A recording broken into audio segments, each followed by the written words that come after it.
Good evening, I'm Jose Cardenas. We'll have a roundtable discussion on how the Arizona legislature has handled education issues this session and raising awareness of the nation's immigrant veterans and their struggles to become U.S. citizens. All this coming up next on Horizonte.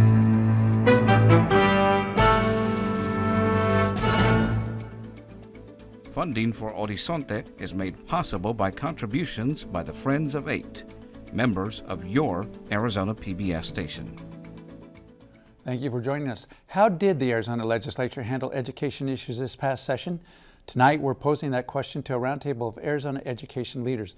Dana Neymark is president and CEO of the Children's Action Alliance, Dr. Timothy Ogle, executive director of the Arizona School Boards Association, and Adriana Figueroa, director of multicultural community engagement of Expect More Arizona, a group promoting world-class education for Arizona students. Well, you all heard the question. What I'd like to start with is just kind of an overall assessment of this last session in terms of education. Dana? I would say there were intense battles over education, and we did not end with a united vision for where we want to head. Adriana? Well, I would say that the support of the college and career ready standards was one of the biggest wins, and also the support of the assessment as well. There was really nothing that I would say would support long-term higher education. Dr. Ogle, good, bad session? I would say that good if you want to reinforce below average expectations for the children of our state, but certainly below. So I would take that as a negative. I would take that as a not that great. So Dana, what were you talking about, or what were you getting at when you said we didn't end with a united vision? Well, there were some intense battles at the legislature that obviously had a result in bills passing or failing. One was over the empowerment scholarship accounts and how much more of public dollars we're going to put into private education, and another over the college and career ready standards and whether we are committed to implementing those. So we had results of those for the legislative session, but I think those battles are ongoing, and I don't feel that we're really on a path to raising the quality of education in a united fashion. But those two issues in particular, I would think that the proponents of education, supporters of education, would say those were victories.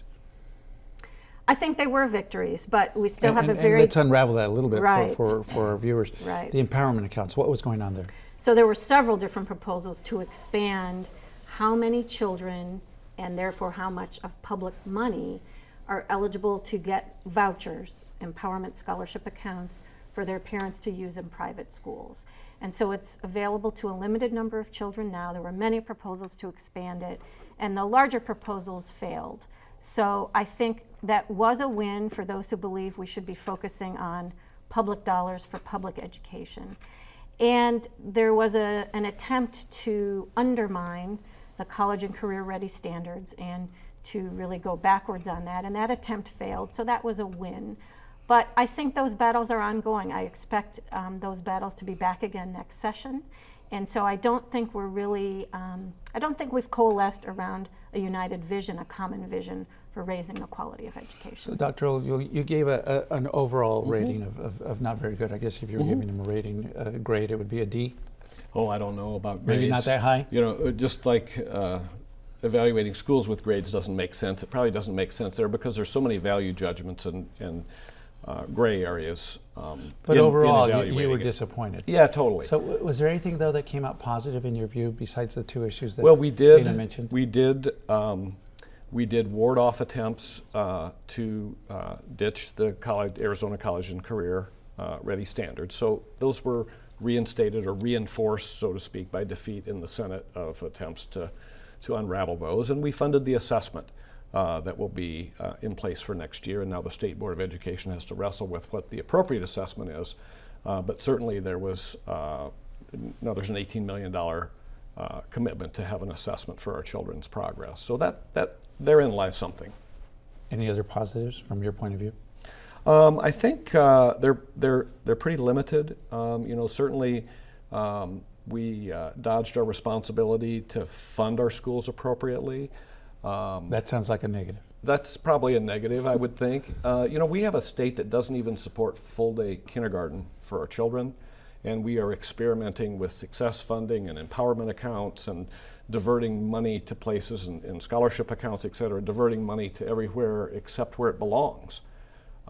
1 out of 4 of our children now live in poverty in our state.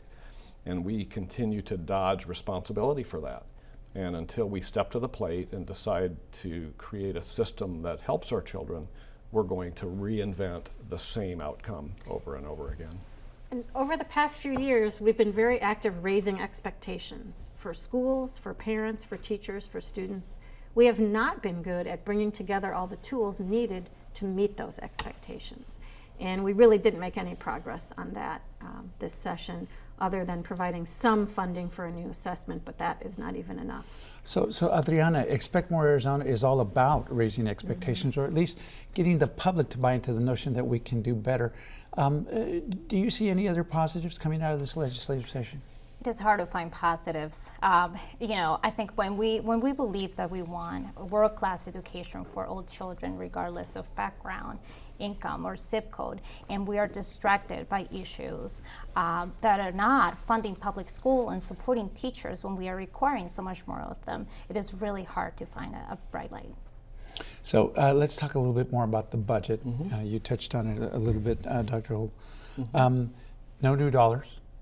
There's no new money for programs or to improve upon the status quo, and Adriana and her group talks about world-class standards, but we are now 47th in the revenue per student that we provide our schools, and we are in the low 40s in the amount of personal income dedicated to education for our citizens. As compared to the other 50 states. How many years ago, as I understand, a number of years ago, we were at least in the middle? Or 20 years ago, we were in the middle of the pack. We were 35th in revenue per student, and we were 25th in the amount of personal income going towards that resource of K-12 education. And so we had our recession, and we all tightened our belts and got through it. Most other states, Jose, have reinstituted appropriate revenue streams for K-12 education. Arizona has not. Now, on the other side of the coin, some people would say the reason we've fallen behind is because of the greater immigrant population. We are now a majority-minority state as of 2012. White students make up less than 50% of our K-12 population, with Latino children being the largest percentage. And then in the 2012 census, as I said a little bit ago, we identified that now 25% of our children are in poverty. And why that's relevant to this discussion is because those kiddos need more resources, not less. And we are turning our back on that tremendous opportunity that we have to help our state, help our economic development, and help our population. Dana, we've touched on this before when you've been on the show, but another failing in this legislative session was no funding for early education. That's right. Research is very clear that we need to make sure that parents and child care centers and preschools are able to provide quality learning opportunities for children before they ever start kindergarten. Once they start kindergarten, if they're behind, it's very hard to catch up. We have very low preschool participation in this state. We actually rank 49th in the country. And we have really neglected and ignored the quality of childcare largely. And we made no progress in those areas during the legislative session. And in fact, they got very little discussion. And why is that? I think there is still a divided political philosophy, and that some legislators believe that it's not up to them as legislators or up to the state to think about what happens to children before they start kindergarten. And that's just flat out wrong based on the research. And if we want all children reading at grade level by the end of 3rd grade, and we want all children graduating high school, and we want all children to have an opportunity for something post-high school, we better be paying attention to what happens before kindergarten. So it's a matter of setting our goals and then doing what it takes to get there. And then to compound the problem, and you're absolutely right on point, but then we pass legislation that requires retaining children who are below grade level in 3rd grade in their reading skills, while we provide no remedial resources for those children. And that's going to hit soon. I want to talk about that in a little bit more depth. But first, Adriana, at the other end of the educational spectrum, higher ed didn't fare very well in this budget session either. No, during the recession, Arizona's universities did not do so well. They lost about $408 or $407 million, which meant that now funding per student was down by 15%. Now we're talking about families who are having to absorb the cost of this, right? So the cost of this is going to families and is going to students. I think this addresses another issue, which is the state of Arizona has to focus on long-term funding of higher education. We're losing a lot of really, really smart, brilliant young people because we're not supporting them through the education process, higher ed. Dana, a couple of more budget issues. The expansion of the school tuition tax credit got through the legislature. Governor vetoed it. What does that say about this session?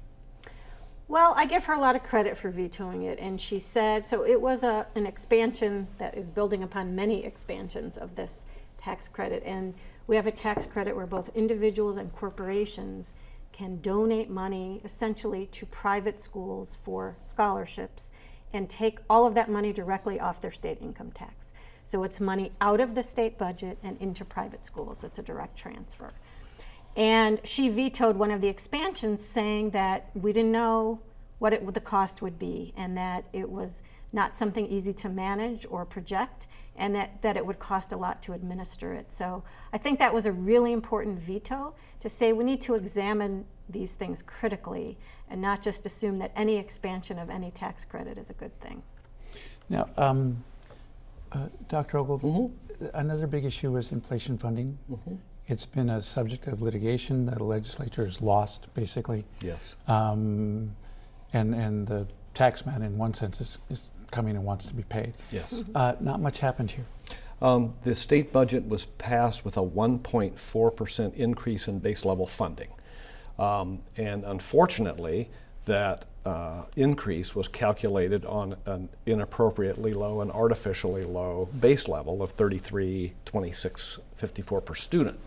That is the base level funding per student, ignoring 4 years of inflationary increases to which the school districts had planned on and are allowed under the citizen proposition. And so that 1.4% increase was calculated on, like I said, an inappropriately low base. Therefore, you know, you're increasing something on a low number. It's a little bit of a shell game there. I think in the big picture, you know, we all know we disinvested in education at all levels during the Great Recession. And one could argue we had no choice, even after we passed the temporary sales tax. And in fact, one of the responses on inflation funding, isn't it, that the state can't afford at least the full measure of compliance with that judgment? Well, and that's what I think is important for voters now to say, what do we want the new normal to be? We're through the Great Recession, although we're in a very slow, very painful recovery. So what's the new normal? And it's time for us to be talking to candidates. Every single legislative seat is up for election now, as is the governor's seat.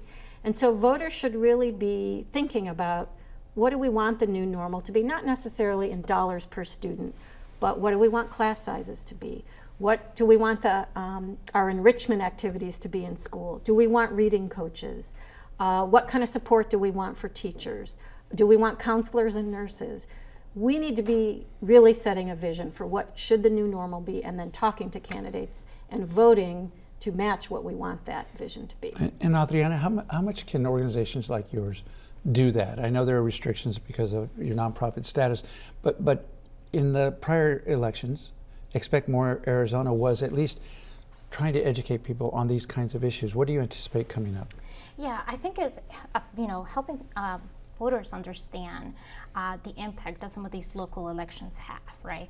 We have school board elections. I don't think if many voters realize that once you go and vote, these people are the ones making the decisions and helping make decisions about budgets at the local school level.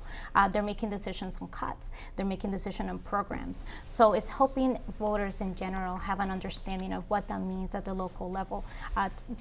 Local government is one of the biggest impact that you can have on your community. Is grassroots work at its best. Now, I think all of you, going back to an issue we touched on very briefly a few moments ago, are supportive of the concept that's behind Move On When Reading. But there's a great deal of concern about what's going to happen when that actually gets implemented. Dana, first explain what Move On When Reading requires, And then, Dr. O, what's coming and what the concern is? So I think Move On When Reading was passed about 3 years ago, and it said, okay, we expect all children to be passing the Ames reading test in 3rd grade, and if they score falls far below, they cannot be promoted to 4th grade. So it was another pronouncement from the legislature, which is a very good pronouncement. That is the goal we should have. But there was really no attention given and no funding at that time to how do we help teachers and schools and parents and students meet that expectation. Since then, the legislature has put in a total of $40 million in funding statewide, but that's in the context of having cut more than $1 billion over the period of time. So we're still far behind, and we still raise these expectations, and when the next Ames scores come out, we don't know how many children will be retained in 3rd grade, but more importantly, we don't have a plan, a viable plan, for how we're going to get every child reading proficiently by the end of 3rd grade. And schools wouldn't be prepared for the possible numbers of retentions that are out there, planning for this fall's reopening of school. But And those results are likely to come in May? we're hoping, but no one, I don't believe we know for sure, but if you just kind of take the 5 mile up looking down view of this issue, everybody wants all 3rd graders to read at standard. That's just a minimum expectation. This particular piece of legislation that has been modeled across the country in a number of states is punitive by design and provides no positive inputs leading up to that decision point. The research in teaching and learning is extremely clear that retention is flawed policy. It is not effective. It doesn't help the outcome. It actually hurts the intended outcome. In a well-designed system, you would appropriately resource young children's and surround them with immersion and language and skills and reading and more hands on deck to get them to reading level, appropriate reading level by grade 3. That's how you do it. You don't slap their hand when the event occurs. So we're almost out of time. Dana, last question for you. When that hits, if there are large numbers of students who will be retained, do you expect to see this issue in the next legislative session? I do, and even if there aren't large numbers who will be retained, there will be large numbers who are not reading proficiently. There's different levels. And so we do expect this to be an issue both in our schools and at the legislature coming forward. So a lot of big issues coming up, many to deal with. You're not too happy with how it came out this session, but maybe next year. Elections matter. All right. Thank you all for joining us on Horizonte to talk about Thanks for these having very me. important topics. Thanks Thank for having you. us. To find out more information about what's on Horizonte, go to azpbs.org and click on the Horizonte tab at the top of the screen. There you can access many features to become a more informed Horizonte viewer. Watch interviews by clicking on the video button or by scrolling down to the bottom of the page for the most recent segments. Learn about more specific topics like arts and culture and immigration. You can also find out what's on Horizonte for the upcoming week. If you would like an RSS feed, a podcast, or you want to buy a video, that's all on our website too. Other features include our collection of website links and a special page for educators. While you're there, show your support for Horizonte with just one click. Discover all that's on Horizonte. Visit azpbs.org, Horizonte today. Get the inside scoop on what's happening at Arizona PBS. Become an 8 Insider. You'll receive weekly updates on the most anticipated upcoming programs and events. Get the 8 Insider delivered to your email inbox. Visit azpbs.org to sign up today. Here at Horizonte, we want to hear from you. If you have comments, story ideas, or questions, email us at horizonte@asu.edu.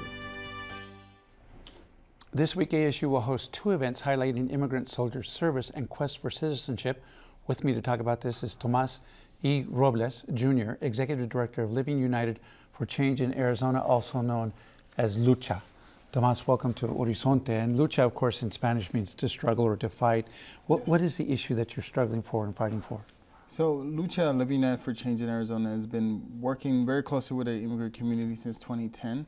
And this particular topic has to do with immigration, our broken immigration system, and how it affects everyone in the United States, including veterans of the armed forces. Now, one of the events that we're talking about will have already taken place by the time this show airs, but these are both taking place at ASU, focus on veterans. Who else is involved there?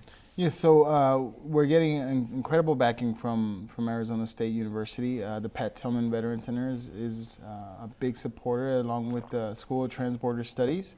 In addition, we're working with another nonprofit organization titled Bibles, Badges, and Business, who is a conservative group that's a pro-immigrant organization as well. We're looking to get various participants. Provost Robert Page will be involved in the ceremony, as well as the ROTC Color Guard. Let's talk about Wednesday's event. What's going to happen? So what we want to do is we want to highlight how veterans are affected by our broken immigration system.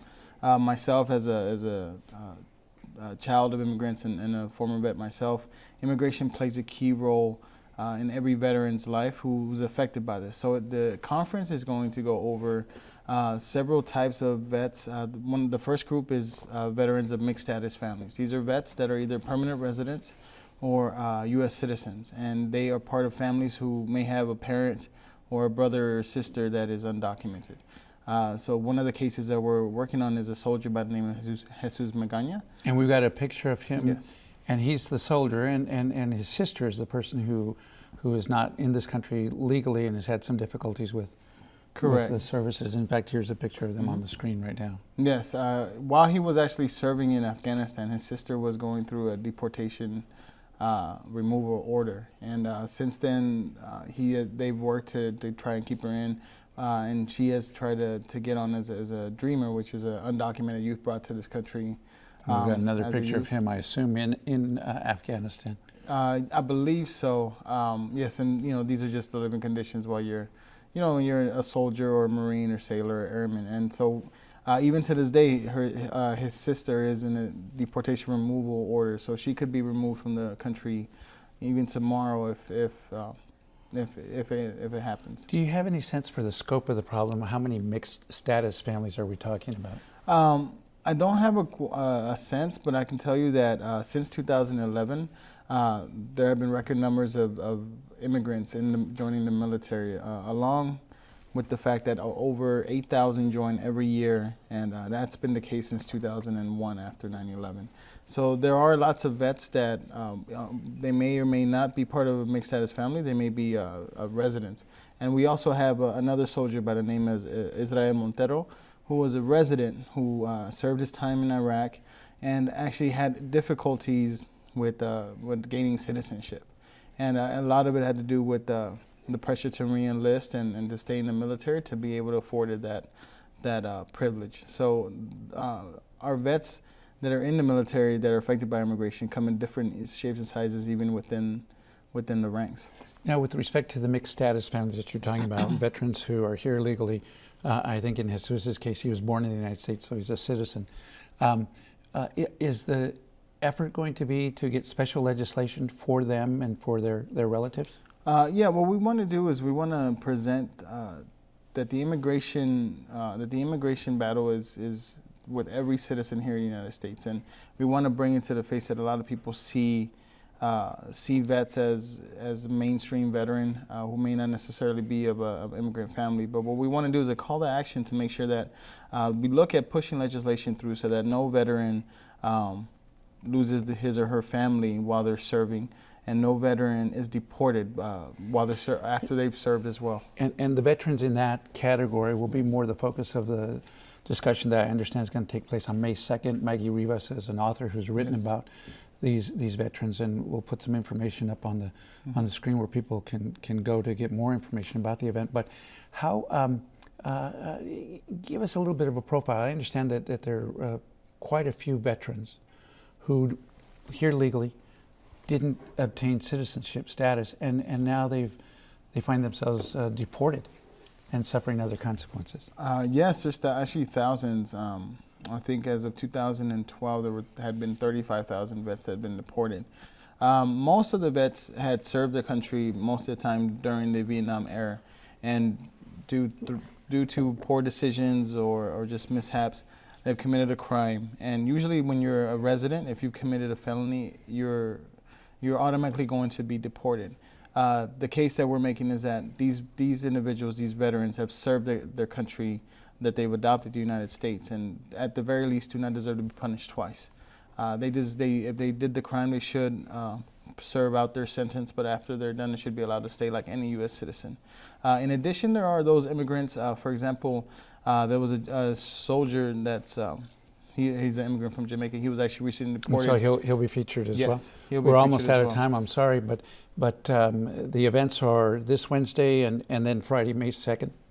Yes, there's still time to make it to the May 2nd event, which will Okay. highlight contributions. So we'll have to end it there, but thank you Latino. so much for joining us on Horizonte. Thank to you talk for your about it. time. That is our show for tonight from all of us here at 8 in Horizonte. I'm Jose Cardenas. Have a good evening.